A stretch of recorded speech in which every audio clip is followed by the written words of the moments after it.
Sanibona, ngaphambi singene kwivideo namuhla, ngithi angithathe lethuba ngibonge i-support nothando enikhombise lona lingaphezu kokucabanga kwethu. Siyacela niqhubeke nisupporte njalo ngokubuka amavideo ethu, ungakhohlwa ukukhomenta, ushare, ulike. Siyafisa ukuzwa umbono wakho. Sicela ke singene kwivideo namuhla. Sizokhumbula ukuthi ngeMonday ngomhla ka-15 kuDisemba 2025 bekukhona i-motion of no confidence lapha kwi-legislature yase-KZN eyayifakwe i-MK Party against uPremier waKwaZulu Natal okuBaba uJama Ntuli.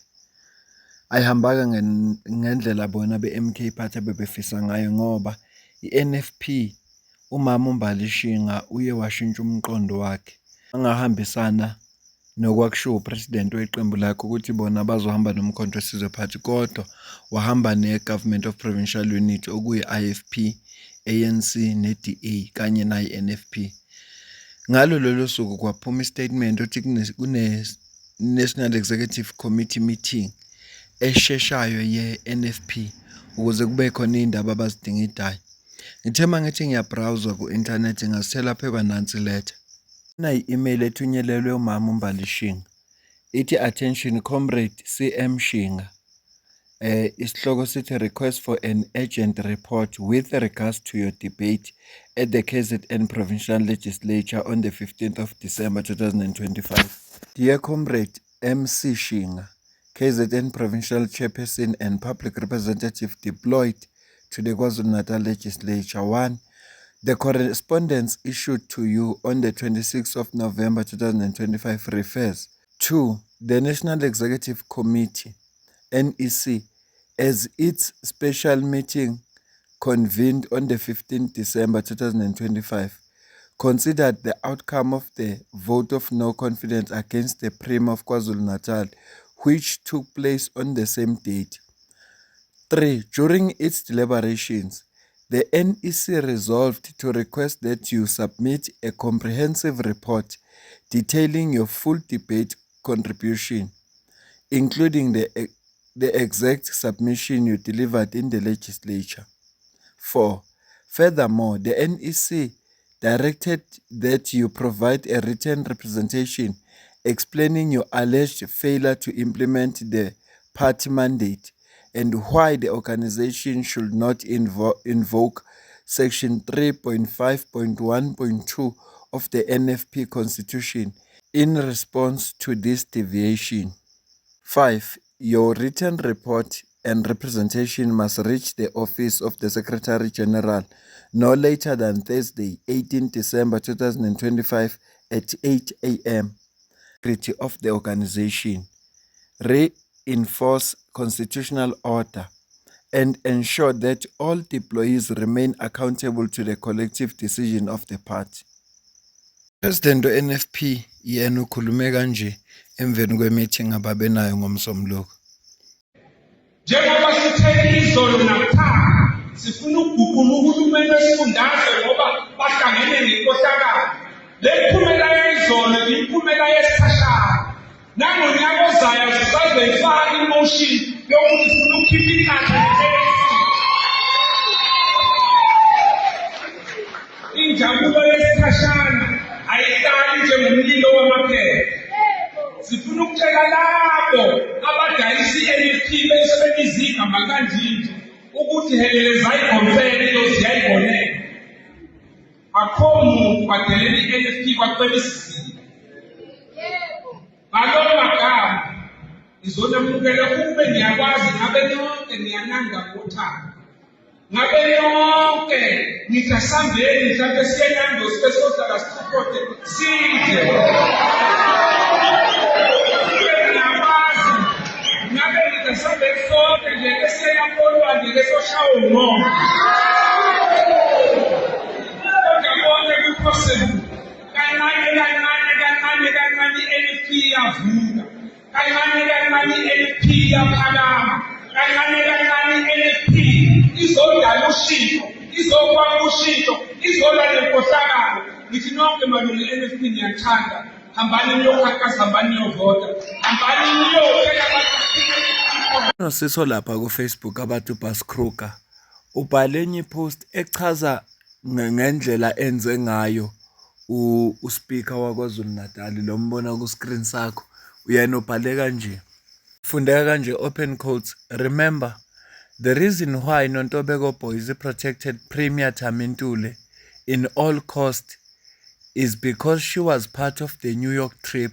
Thami Ntuli spent 1 million KZN government money. Nontobeko herself spent 820,000 rand KZN government money on this lavish trip, along with another ANC member, Mbali Fraser, who spent 678,000 rand on this same trip. So the three of them together spent 2.4 million rand on a single lavish trip to New York. And now, Nontobeko Boys is protecting her partner in crime, Thami Ntuli. Bahlangene ngokudla imali kahulumeni wase-KZN. There is many lies being told by the media about yesterday's KZN legislature proceedings and other cover-up on what Nontobeko Boys did. I just want to sort out issues I'm having with the phone. Then I will expose everything. Close quotes. Then she quoted words from Oliver Tambo, open quotes. We must speak the truth, even if it coincides with our enemies. We must always speak the truth. By Oliver Tambo. Message-ke ifikile kumnikazi wayo nangephendula-ke uNontobeko Boys. Ngiyacabanga ukuthi abantu laba bebemthekile njoba replya kumandi Mashange kaMandlovu. Ndicela please nimhlanganisele ifoni bakithi abike udadewethu. Nami ndifuna ukuya ekhisimisini ndinomgosi endizawuxoxa. Bese ireplya-ke leya post. Wathi Nontobeko Boys, at least I don't steal government funds like you spending 820,000 rand government fund on your trip to New York. I am an honest investigative journalist who exposes people like you, including your crony MEC, Nomagugu Simelane, who even tried to bribe me and I refused.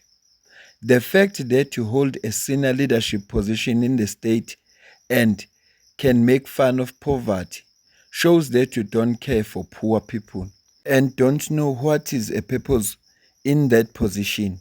All you know is corruption and self-enrichment. Ukuze nje ngikuphi context wazi kwenzakalani. uBas Kruger lo ushilo la kubantu abamfollowayo ukuthi ucela bamdonatele noma ngamalini 10 rand, 20 rand, 50 rand, 100 rand ngoba ufuna ukuthenga ifoni. Akasena phone, so uma ifuna ukusebenza ufuna ukureport izinto kanje uboleka ifoni yomuntu ngoba wangenelwa abantu bamtshontshela into zakhe. Ngaleso sizathu akana phone. Manje uNontobeko mangabe ephendula uphendule wathi abanisiza abantu bamthengele ifoni. Usho ukuthi uhlekisa ngale nkinga nayo yokuthi akana phone. Ingakho ephendula kanjena akathi ukuthi une position akukwenza ube ngcono futhi uthi yena ungcono ngoba akebi imali ye-state. Sethi lokukhuluma ukuqonda ukuthi kusukaphi. Buzileke abantu uNontobeko lo speaker walapha eKZN ukuthi wayangamsuki lo sisi. Wayangamfaki kumaloya ngoba nakho ngathi udicilela igama lakhe phansi. Yena waphendula kanje. Ke Ayanda Ngobese Mlaba, andinayo imali yamagqwetha. I am bringing up my kids through an honest employment that involves me being insulted by strangers on these streets, who some later slide into my DMs and ask for monetary help that I do not have. So, sendimane ndizalana nje for umgosi. But ke about attending the New York Climate Change Week last year, khona I did. Ndandimele iKZN, the province that is most affected in this country. Ndandikhuluma ke futhi phaya, uyazi mos, Mqungebe andithuli. Ndandiphakamisa ndibuze. I later came and ensured it is included in the reviewed assessed of portfolio committee over a week ago. SADC gathered at Zeben. Bandinika i-platform yayi-2 bathi andikhulumele my favorite sifundazwe. Ndathi nitsho entshweni. Ndacivoza ndiphakamisa okuqondene neresponsibility yami. Ayike yayongena khalakatha kuma-resolutions and way forward SADC kuyimanje. Mase niyihlanganisele ifoni kasisi, ndizozofunda isitori sami sase-New York ndifake izithombe lapho zishoda khona, then ndiqedele a paper on inclusion of rural women and youth in mitigating impact of climate change.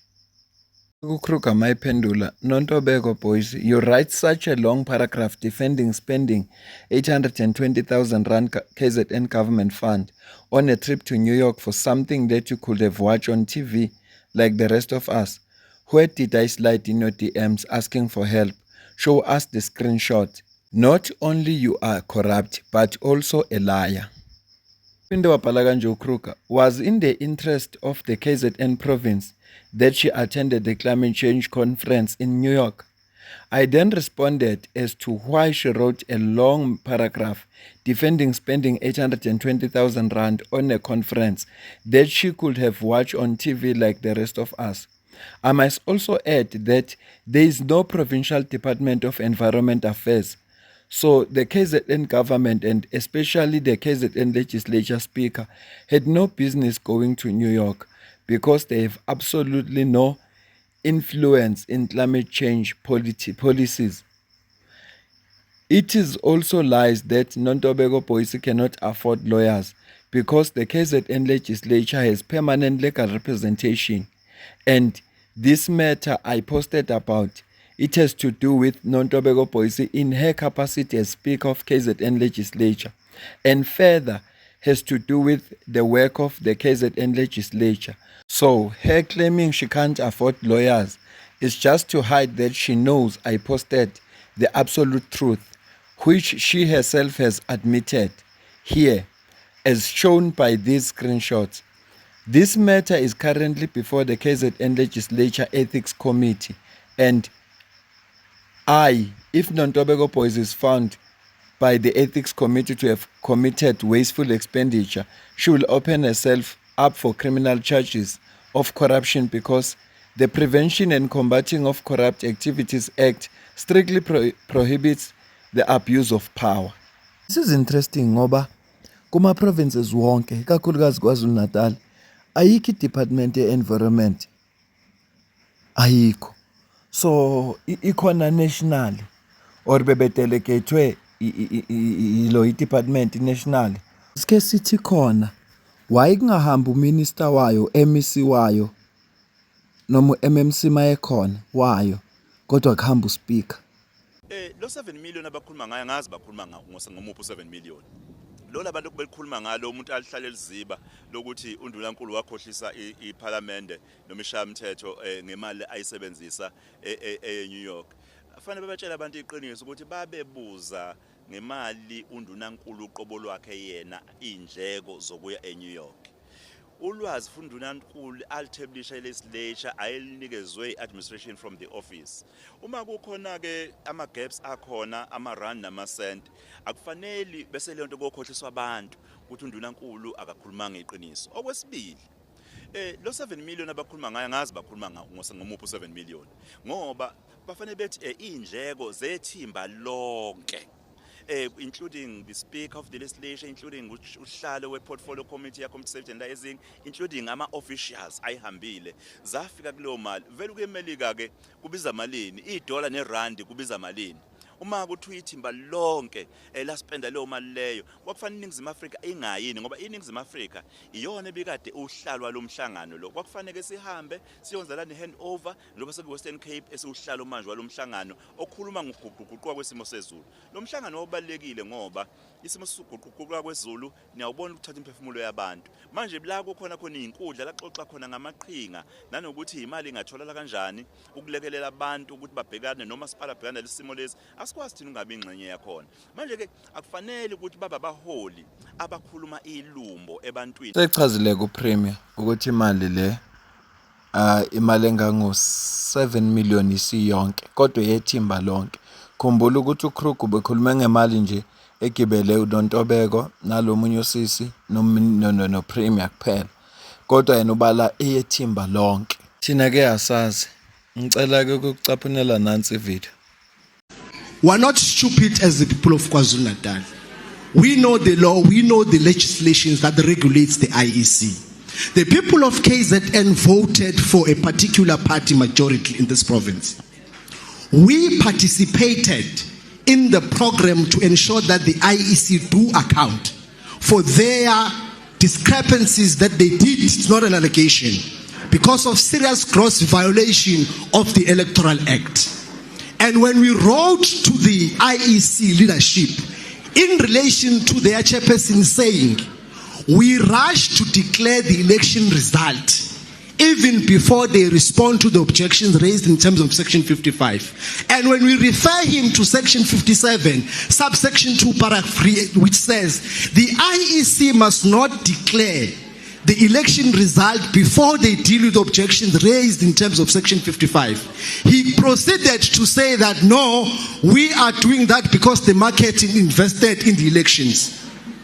And there is no markets. It is us that participate in the elections because we want to elect a proper government to be government. So when the IEC violates the Electoral Act, Asibambe le video la bese mina nawe sidibana kwi video landelayo.